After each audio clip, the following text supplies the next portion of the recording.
Hi everybody, this is just a quick follow-up video based on the sneak peek video that we here at Frozen Sand had produced and put out into the wild to give people an idea of the upcoming animations for Urban Terror 4.2. And there seems to be a lot of concern about posturing and key posing, and we'll do a quick follow-up here to sort of quell those concerns that ultimately in the end the game is going to be delivered into the hands of the players in a manner that they expect it to, based on what they're familiar with in 4.1.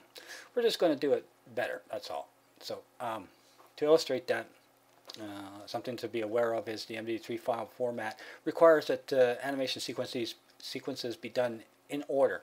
So that creates a kind of a chicken and egg kind of situation where you have to have the keyframes in the file before you can go back later on with the proper timing established between the different action sequences and make the appropriate changes that are best suited for the model.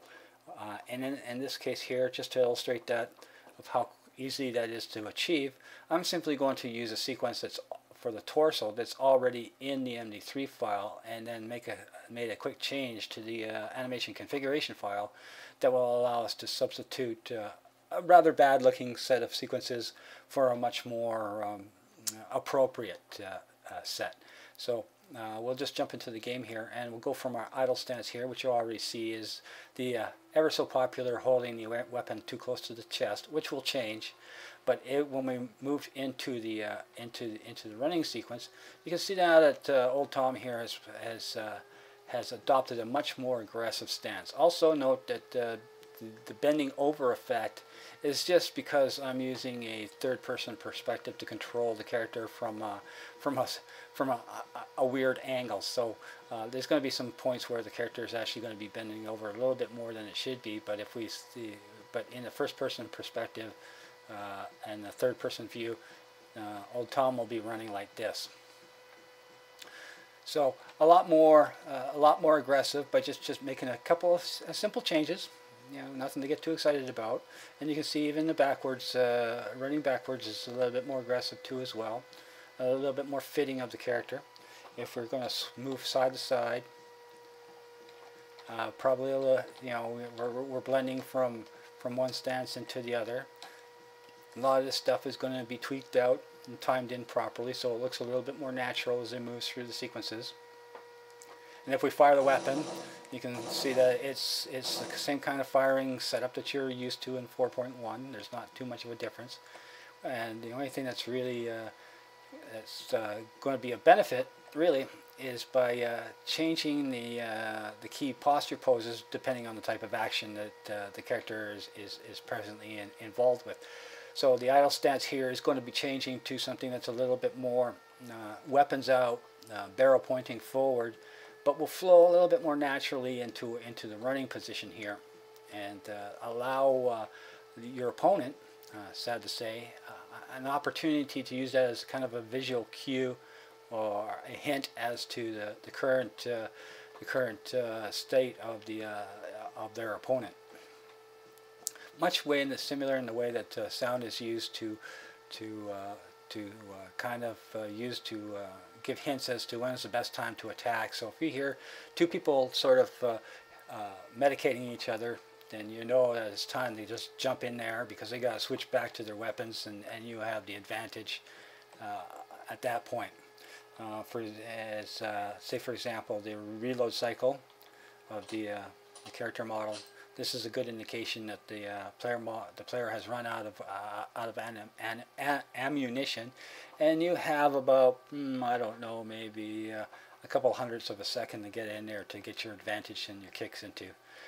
Also, to kind of illustrate the point of how things can change, let's flip the model around here, and we'll take a different perspective view of the model, and we can see from this end here how different a perspective of the player model can be from one side to the other. So we're not just looking at how a player model looks as a part of a point of view, but as well as how the player model is situated in a three-dimensional environment. So this looks definitely a lot more aggressive on the right side of the player model than it does on the left side, and you can see that for sure in the firing sequences too as well. And if we do the reload cycle, you can see that the reload cycle seems to be a little bit more appropriate on this side here than it is on the left side.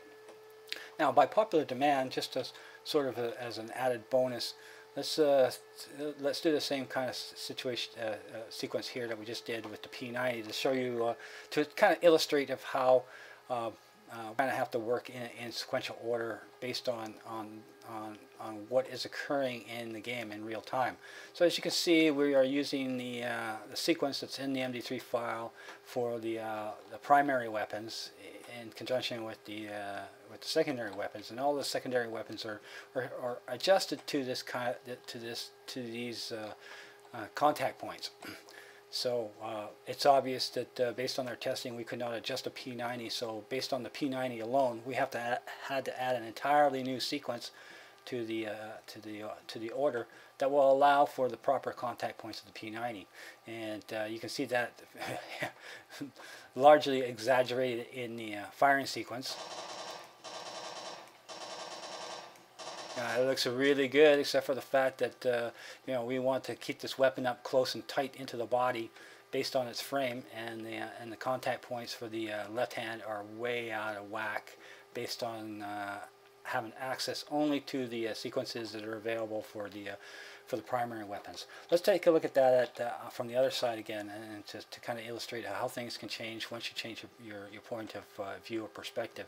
It doesn't look as bad, even though the left hand is placed on the muzzle and we had the same problem.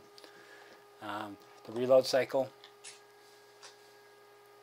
once again, from a point of view, looks a lot better from the right side than it does from the left. And even the aggressiveness of the player model, running and attacking, looks much better. So these are the small little brush strokes that still need to be added, and once the player model goes in for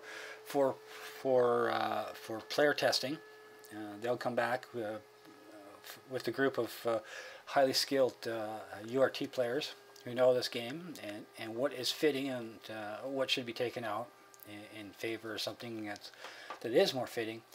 I'm sure by the time we're all done, in the end, a version 4.2 will be delivered to the players with animation sequences in place that are fitting of the player, and not something that make poor Tom here look like he's out for a Sunday walk in the park.